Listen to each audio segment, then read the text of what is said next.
In a world where carbs are your enemy, you need one man to help you fight your battles. That man is Jimmy.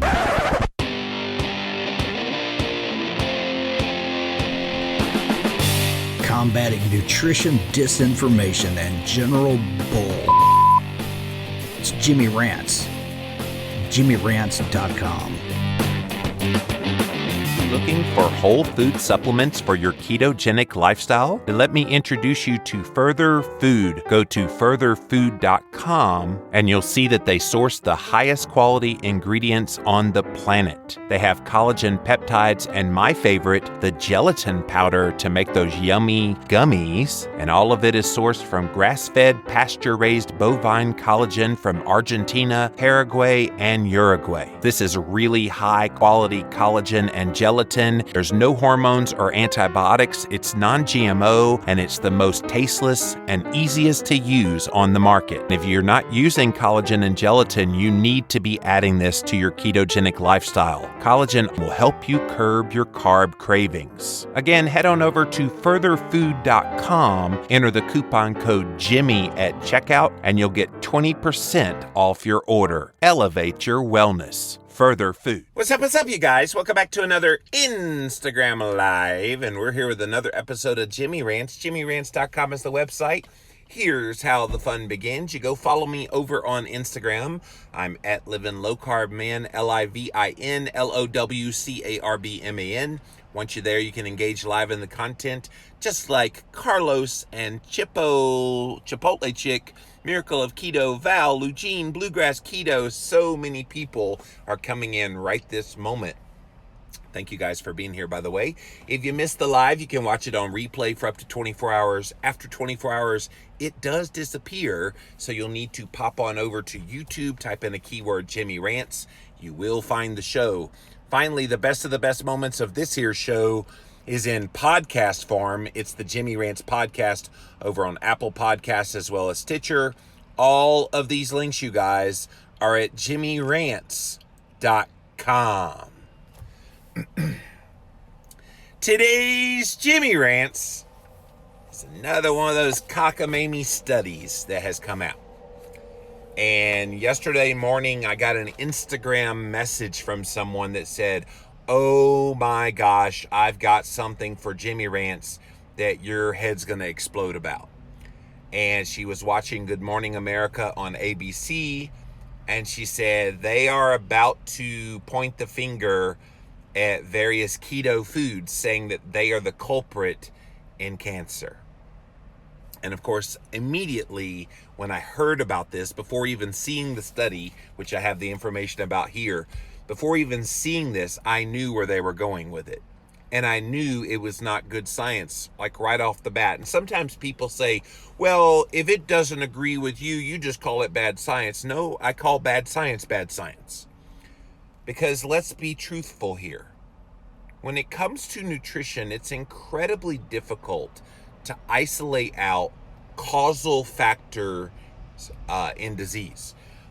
It's very difficult to say the red meat that you ate in your diet is what caused X factor, be it cancer, be it heart disease, whatever. Because you don't just eat red meat. You usually have red meat, you usually have refined grains and refined sugars, you have starch and vegetables and fruit. How do you know what was causing the factor in the disease that you developed? You don't. You can't do that unless you isolate just that thing in your diet and keep you in a metabolic ward so that you don't eat anything else. So these kind of studies that come out where they're looking at data points, and generally it's data that they're looking at. I've talked about this before on Jimmy Rants. They're not actually looking at people for the most part. They're looking at data. And that's what they did in this study I'm about to share.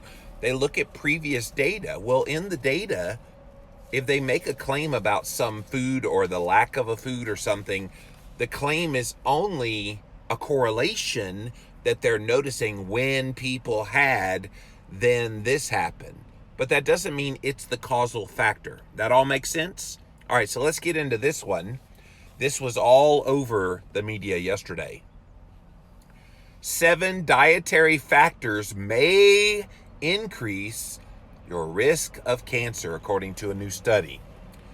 These 7 dietary factors may increase the risk of cancer for Americans that are age 20 and over. This brand new study was published in the JNCI Cancer Spectrum Medical Journal. The study was conducted by researchers at Tufts Friedman School of Nutrition Science and Policy. They found that in 2015, over 80,000 new cancer cases. That's your clue. This is bad science. 80,000 new cancer cases. They didn't look at 80,000 people. See, a lot of lay people, when they read stories like this, oh my gosh, they had 80,000 people in that study. No, they didn't. They had 80,000 data points. And this is a clear distinction, you guys. If you're only looking at data points, those data points could have come from every angle possible. They're not looking at some vetted out study participant that's been put through a metabolic ward and you can control all of the variables. You can't control variables when you're looking at data points. When you're looking at data points, you're pretty much at the mercy of whatever it was that those data points came from. Over 80,000 new cancer cases were associated. Here are the 7 things, by the way. Number 1, low whole grain intake. Whole grain intake. I am still baffled how we're still on this whole grain train, so to speak. With all that we know about the neurodegenerative effects of grains, with all we know about the obesity and diabetes that's associated with grain consumption, and let's not fool ourselves. They like to throw out whole grains, but let's face it, most of the grains that are consumed, even the ones that are labeled as whole grains, most of the grains consumed are highly processed, refined grains. Most people aren't eating grains in their whole form. They're just not. So let's not fool ourselves. But they say of these 80,000 new cancer cases, one of the reasons was a low whole grain intake. Somebody tell me how eating grains would prevent cancer. So I guess the argument could be made, okay, you get some fiber from those grains, but beyond the fiber, which ostensibly could be a contributing factor in the prevention of cancer, fiber, beyond the fiber, what do you get from whole grains? So if you have a low whole grain intake and that leads to cancer, what was it in whole grains that, had you consumed them, would have given you benefit as it relates to cancer? I don't know.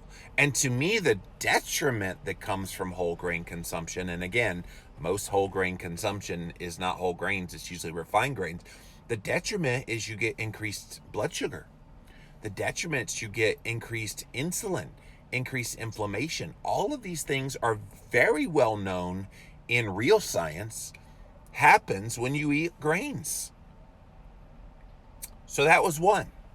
If you're just joining us, there is a brand new study that's claiming dietary factors in cancer risk, 7 very specific things in your diet that are leading to the development of cancer. And of course, it's one of these epidemiological data point studies, 80,000 cancer cases that they looked at from 2015.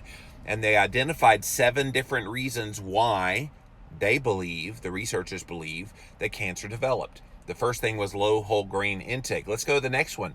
Low dairy intake.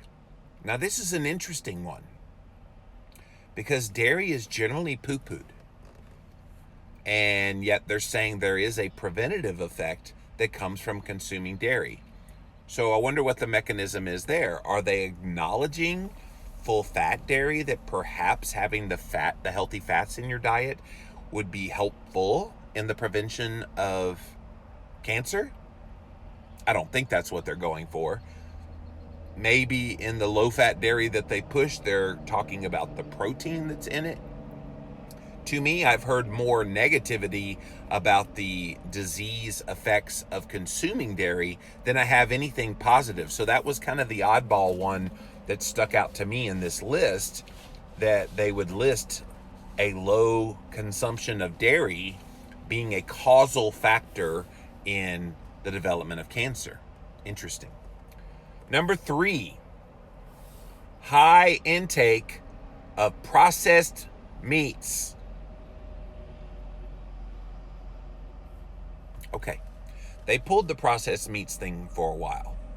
And obviously, if you're going to consume animal-based foods, the less processed, the better. But they always throw in the processed meats. And of course, a lot of these meats are cured with sugar. A lot of them also have lots of additives that are put in there. So is it the meat part of the processed meats? Or is it how they process them? Is it what they put in there? I know a lot of the processed meats that are out there, the salamis and things like that, that are just from conventional food companies. They put everything in there, like nasty stuff, which is why if you're going to have something like that, try to find companies that do things a little bit better, and do it in a better way. I don't think we need to just necessarily just automatically say, oh, all processed meats lead to cancer. I don't believe that. But then they throw in high intake of red meat. And again, I have to ask the question, how do they know it was red meat that led to these issues with cancer being developed? How do they isolate that? I'll tell you, the best way they could try to test that is all of us that are eating carnivore. Because most of us are eating mostly red meat in our carnivore diet. And so if it truly is red meat that is leading to cancer, I say you contact Dr. Sean Baker, you contact Dr. Paul Saladino, and so many of us that are eating mostly red meat in our diet. And let's put us through a randomized trial where you actually look at just red meat consumption. And I would dare say, in the absence of carbohydrates, in the presence of quality real whole foods, which includes red meat, you're not going to find any evidence that cancer is developing. Now, do I think red meat along with processed carbohydrates is a good idea? No. But isn't it a damnation on the processed carbs and not on the red meat that's causing that? And the thing with red meat consumption with processed carb consumption is you get this thing called advanced glycation end products, AGEs, and that is one of the leading causes of cancer, these AGEs being developed. But it's not from the red meat consumption alone. It's red meat and sugar. It's red meat and processed grains. It's red meat and rancid seed oils. Those are the things that develop AGEs, which would lead to cancer. Not red meat! Seriously. But again, they have repeated this lie so many times with red meat that people are now starting to believe it. Oh, well, everybody knows red meat, processed meat. They're really bad for cancer. And that's how they've gotten away with this, you guys. Nobody was ranting about this when they first started doing this. Well, now Jimmy is. Jimmy's going to rant about this till the cows come home, and then I'll eat the cow, I promise you. All right, let's go to the next thing on the list. Again, they're listing the dietary factors involved in why cancer develops. They're looking at it, 80,000 cancer cases, so data points from 2015. This is researchers at Tufts Friedman School of Nutrition Science and Policy. The next one, low fruit and vegetables. Okay. So their claim is by consuming fruits and consuming vegetables, I'm going to assume, is the micronutrition that you get in the fruits and vegetables. Okay, fair enough. Can you get those same micronutrients any other way other than fruits and vegetables? You bet you can. You do have to eat some organ meats, and some things that Americans think are icky and gross, but you can get all of those nutrients that you would get from fruits and vegetables without the glycemic impact. That's the other thing that didn't come up in this story at all. They didn't acknowledge anything about the role, because processed grains were not put in this list, and sugary foods was not put on this list at all. How do you ignore those factors when it comes to cancer development?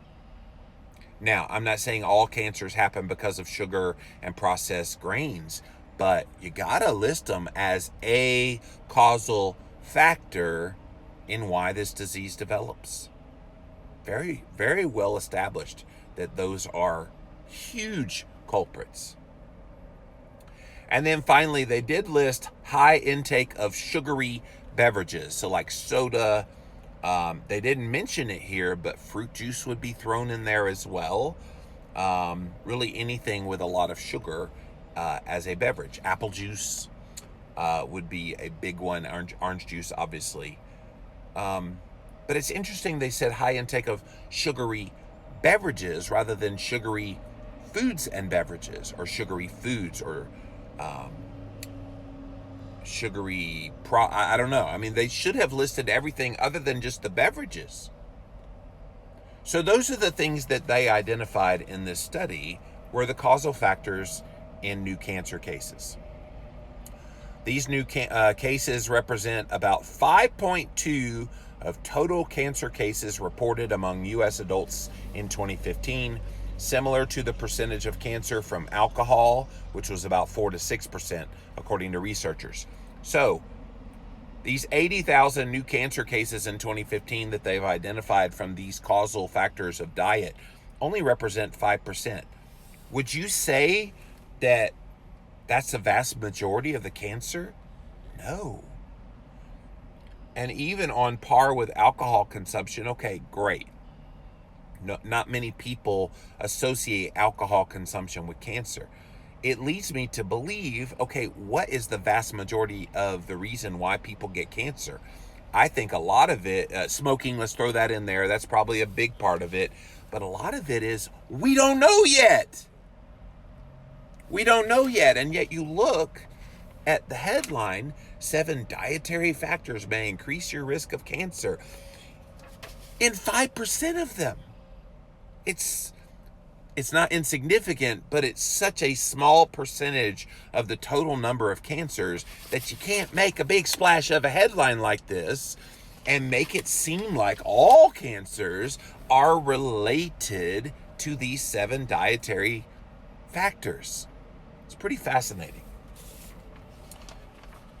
So Dr. Fang Zhang, that is his real name, by the way, Dr. Fang Zhang, is the lead author in the study, and said our findings underscore the opportunity to reduce cancer burden and disparities in the U.S. by improving food intake. Well, that might be true, but you really haven't given any guidance that's based on anything solid about what you found in your study. What you found was a correlation related to those 7 dietary changes, but you really found no causal factor. About the closest they got to a causal factor is high intake of sugary beverages and a low intake of dairy. Those are the 2 that I think, if you wanted to identify some kind of a causal factor in cancer that's in your diet, those are 2 biggies. I think the rest of these are all suspect. Really, really suspect.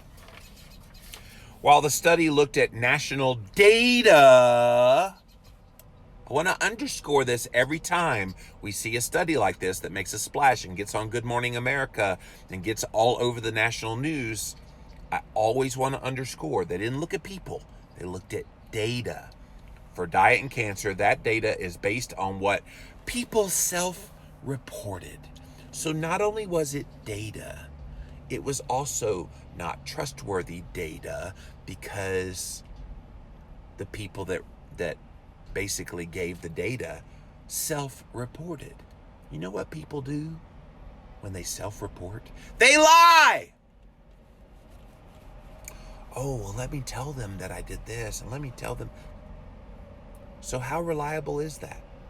And if you want to get a good quality study done, you need to do the research on the people.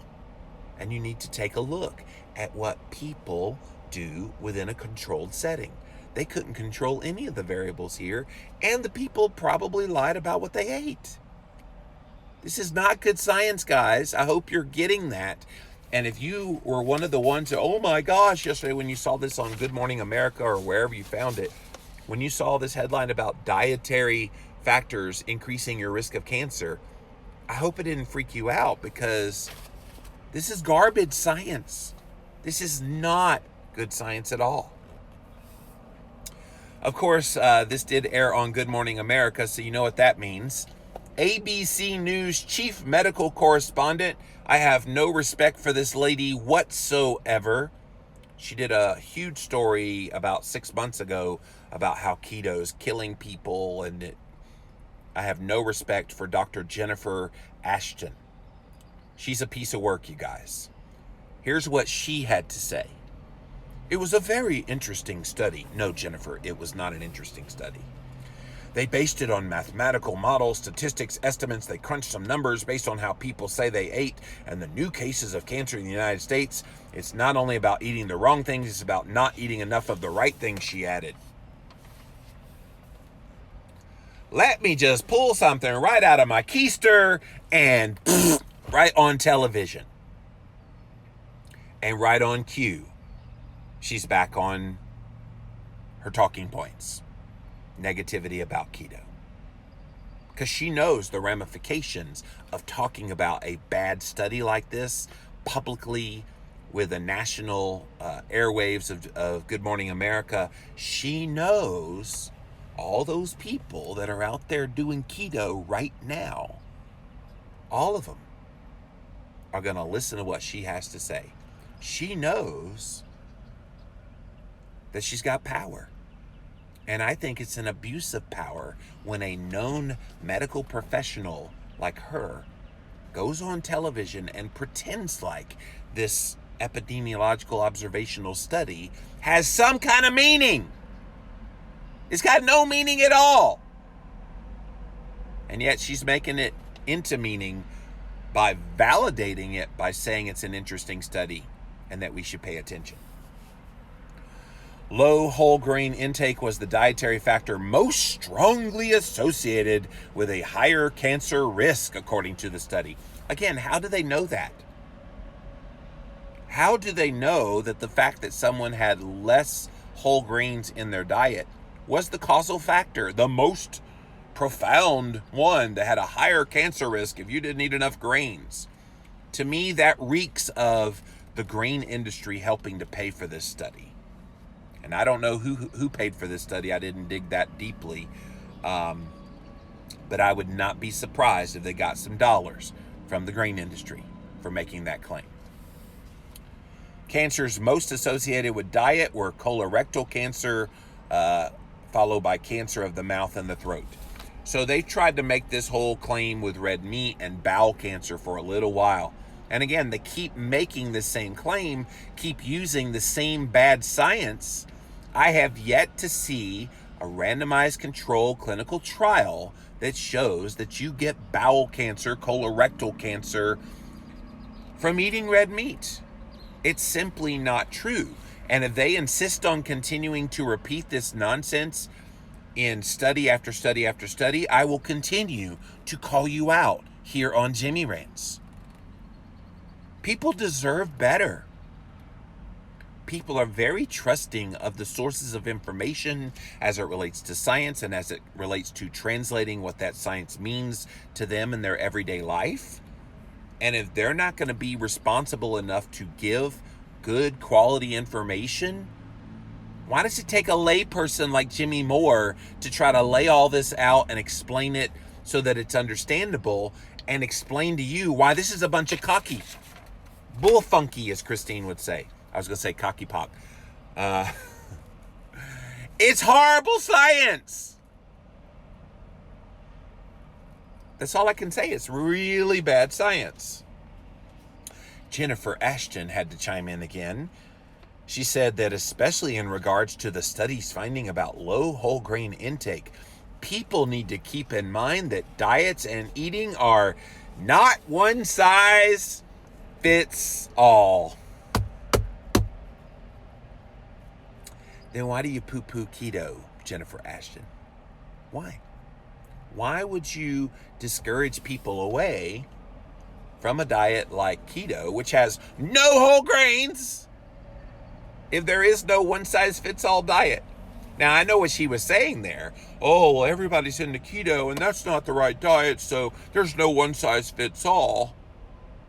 But it is a diet that's viable for a lot of people, and a lot of people love it, and a lot of people get benefit from it. The way that these people talk out of both sides of their mouth is funny. And I'm not laughing as much anymore. You have to find what works for you, she added. Unless it's keto, then don't do that garbage diet. But find whatever else is what works for you, just not keto. There is a trade-off, though, and a big one when you talk about low-carb diets. There's her bias coming through. I knew she was going to get to this eventually. She hates the ketogenic diet, you guys.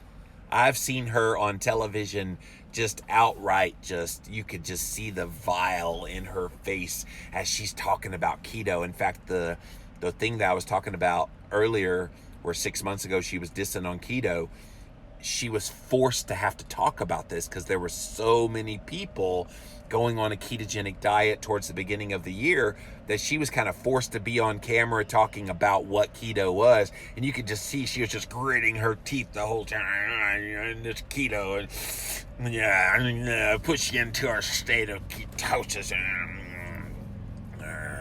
highly unnatural.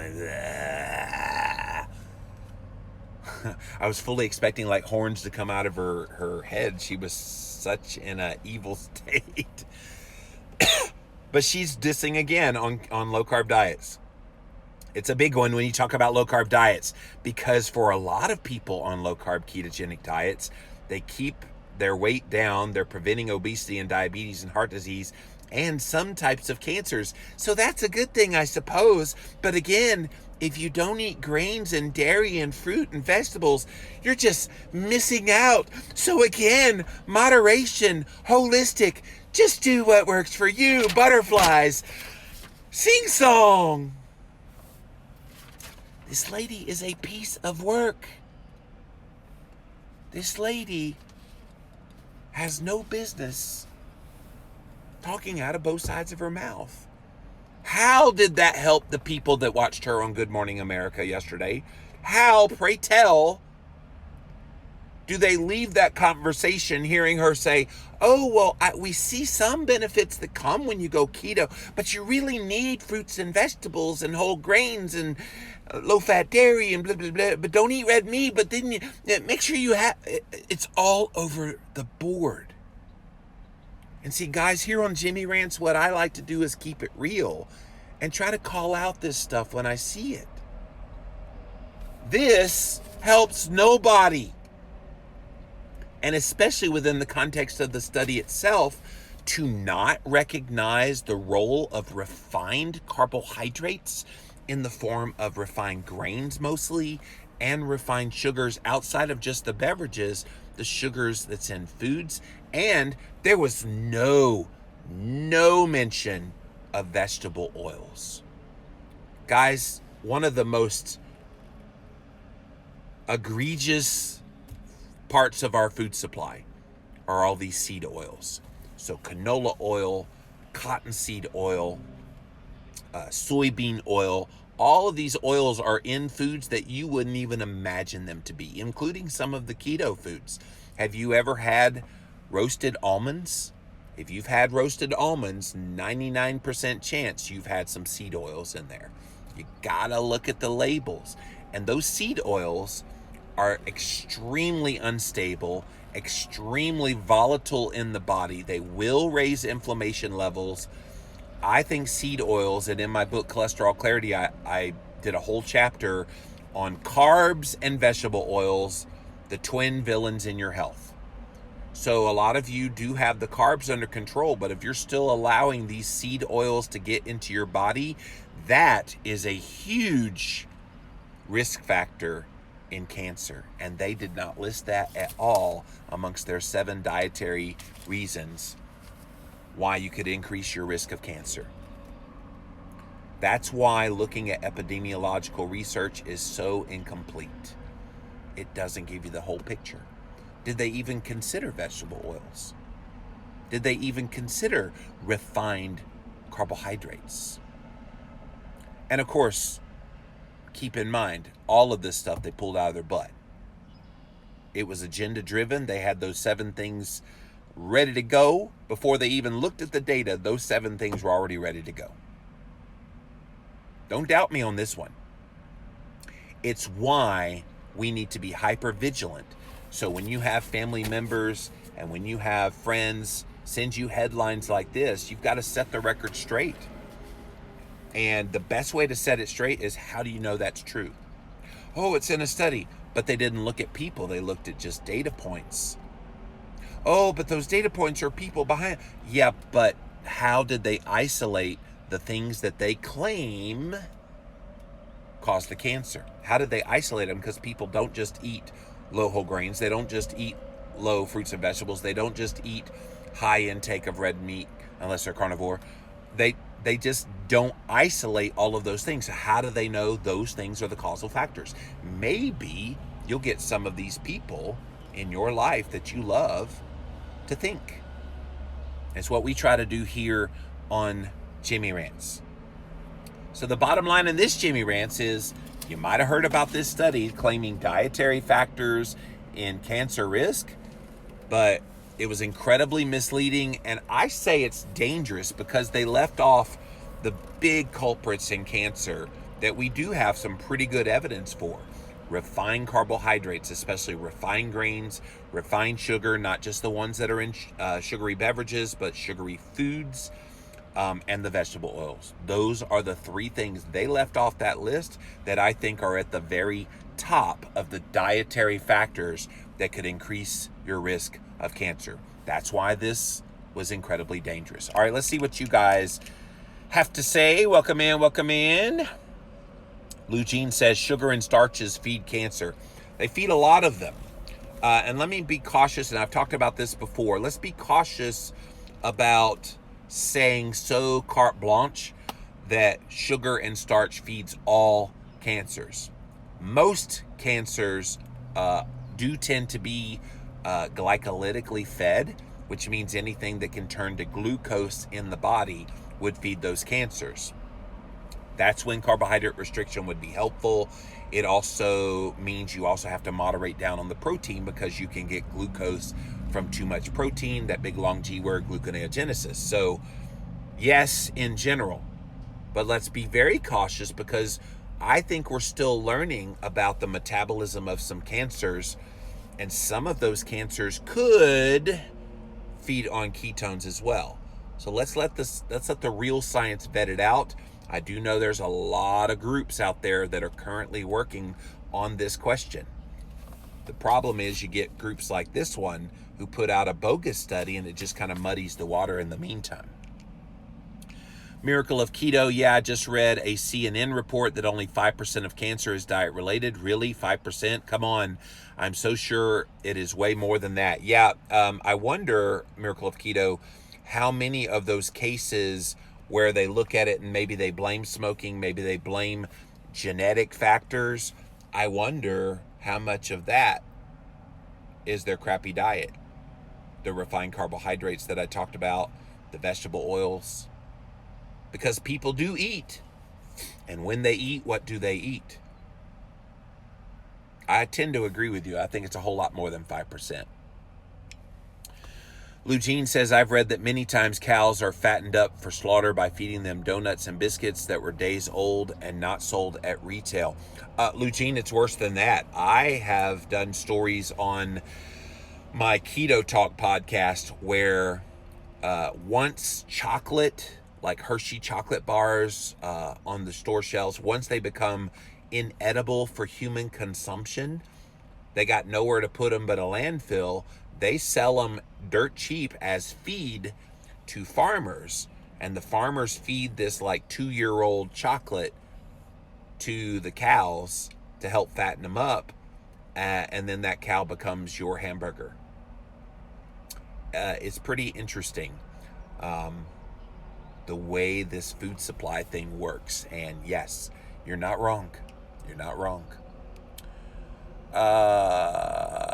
The cancer institutes that use food therapy focus on raw fruits and vegetables and healthy fats, definitely not freaking grains. Exactly. Thank you. It's Nixter. I love my dairy, says Miracle of Keto. Yeah, a lot of us do love our dairy. And it was interesting, they said low dairy intake was what helped contribute to cancer. Usually they poo-poo on dairy, but I think dairy's making a bit of a comeback, unless you've got autoimmune disease or some other aversion to dairy. Dairy, and especially full-fat dairy, is starting to get a lot of positivity in the scientific realm. People who are in these studies also ate GMOs and pesticides. How can they point at meats? Dr. Mark Hyman did sweet fat is the problem. Sweets with fats causing inflammation. Just leave off the sweets. That's right, Lugene. Dr. Hyman is exactly right. Kimberly says the blind sheep will always follow the blind right to the slaughterhouse. Well, I'm trying to open some of those people's eyes, Kimberly, as you know. That's why I started this show, Jimmy Rants. People deserve to hear the truth. But again, why does a layperson like Jimmy Moore have to articulate what is incredibly obvious? Blows my mind. Blows my mind. She obviously, talking about Jennifer Ashton, never had any issues with insulin resistance or diabetes. Alicia, you're right.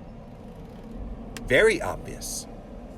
She's very smug. If you ever watch her on ABC News or on Good Morning America when she does reports like this one yesterday, she's incredibly smug about it. I mean, she's also two-faced. She'll sit there and say, oh yeah, we know a lot of people do really great on a ketogenic diet, but I just don't know how you get away with eating that way if you're not eating whole grains and fruits and vegetables and blah, blah, blah, blah, blah, blah, blah, blah, blah, blah. Which is it? Are you celebrating that people find what works for them and it happens to be keto? Great. Shut up about, I don't know what they're going to do with low. That's what frustrates me when I see reporters like her, that they have the medical credentials, and so people buy into what they say, and then they say both sides. So if you're anti-keto, oh good, she warned people about all that meat, warned people about low grains and da-da-da-da-da. And then if you're keto, you go, well, at least she acknowledged that there's good in keto for some people. You can't have it both ways. My brother used to have a saying that started with a 4-letter S word that rhymes with hit. And then he'd say, or get off the pot. Jennifer Ashton, hit or get off the pot. Seriously. So many people that use these studies to justify eating sugar. The smart ones veer off the beaten path and follow the science that is changing daily. That's right, Miracle of Keto. Did they take into consideration with low whole grains that they probably ate donuts and sugar and alcohol instead, Lugene? No. They gave no credence to that at all.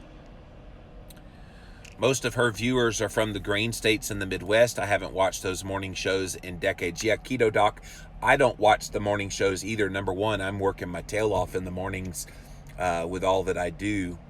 But anytime something big happens, I always hear from my followers. They'll say, did you hear what happened? I'm like, send me a link. I'll take a look. Yes, I wish people would understand the effects of seed oils. Darlene, we're trying. I've been talking about it for about 8 years now. I just don't think people have, it's not even on their radar screen. You talk about carbs, they get that aspect, but they're not understanding the seed oils. And it's literally in all these packaged foods. Selena says preconceived ideas easily skew one's research. Yep. Dietary factor misleading, says Alberto. Meanwhile, take this drug with cancer as a side effect. Ugh. Dude, you're right there. You know, I used to live near a bread store. They sold their expired bread, donuts to farmers to feed the pigs. I remember the Mazda's B2000 full of that stuff, and the smell. Yeah, it's bad. It's really bad. So guys, I hope when you heard about this study, I hope by now that you understand when you see a study like this one and you dig deeper, it's bad science. And it's not just bad science because I disagree with it. It's bad science because it's bad science. And I've articulated in the best way I know how, and I will continue to do this, by the way, as these kinds of research studies come out, I will continue to call them out. Because I know you're hearing from friends and family members and coworkers, oh, you're on that keto thing. I heard you're not eating enough whole grains, you're going to get cancer. And that's how it starts. This is water cooler fodder with the end game of trying to discredit you and discourage you as a ketogenic dieter. I believe that. And guys, I've been watching this scene for 15 years. I have seen more in 2019 already. We're only in like mid to late May of 2019. I've already seen more just this year than I think I did the past 14 years combined. And there was a lot over the years, but generally it was about twice a year. They would make this big splash about red meat and low-carb diets, and it would be twice a year. This year, no lie, you guys, at least 12.5 times that I've seen studies. And you guys have seen them. Because I always get emails from people, oh, are you going to rant about? I'm like, oh man, not another one. I definitely started this show at the right time in October last year, because little did I know there would be so much fodder for discussion, and I've got lots more on the horizon for you guys. That's it for this episode of Jimmy Rants. JimmyRants.com is the website. As always, you can engage live in the content. You got to go follow me over on Instagram Live. I'm at Living Low Carb Man, LIVIN, Once you're there, you can engage live and watch it and enjoy it. Thank you for that today. Thank you all for being here. If you missed the live, you can watch it on replay for up to 24 hours. After 24 hours, it does disappear. Be sure to pop on over to YouTube. And that's where we house all the archives for this show. Type in a keyword, Jimmy Rants, you will find the show. Finally, we have the best of the best moments of this here show in podcast form. It's the Jimmy Rants podcast over on Apple Podcast and Stitcher. All of these links, you guys, are at jimmyrants.com. So until next time, we'll see you then.